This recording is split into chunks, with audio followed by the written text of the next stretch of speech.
पुरी जिला कणास ब्लॉक रे दीर्घ दिन हेब लागी रही हईजा झाड़ा बांति 4 जनक जीवन जाइथिबा जुगु शुक्रवार सीपीआईएमएल तरफ कृषक नेता अशोक प्रधान नेतृत्व में ब्लॉक घेराव करा जायथिला। कणास अंचल में दिनकू दिन हईजा बढ़ा लगुवा बेले सरकार एप्रति ध्यान नथिया बेले स्थानीय प्रशासन यहाको गुरुत्व देउनथिबारु कृषक नेता अशोक प्रधान यहाको क्षोभ प्रकाश करी ब्लॉक घेराव करथिले।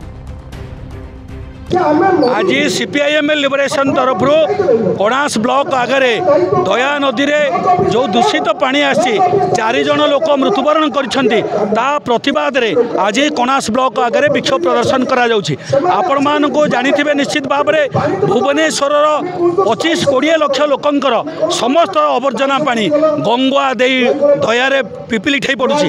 पिपिली डेलांग कणास चिलिका से विष पानी रे वर्तमान क्षतिग्रस्त लोक मरुछंती, मत्स्य संपद ध्वंस होइछि, चाषीर फसल ध्वंस होइछि, लोकंकर जीवन जीविका दुर्विषह होइछि। बारंबार जणेले मध्य जिला प्रशासन राज्य सरकार सुनु नांती। तेणु आज ताकू प्रतिवाद करी आमे कणास ब्लॉक आगे एक प्रतिवाद सभा करूछु। पुरी जिला प्रतिनिधि मानस पार्थन रिपोर्ट एथर संभाळ लाइव।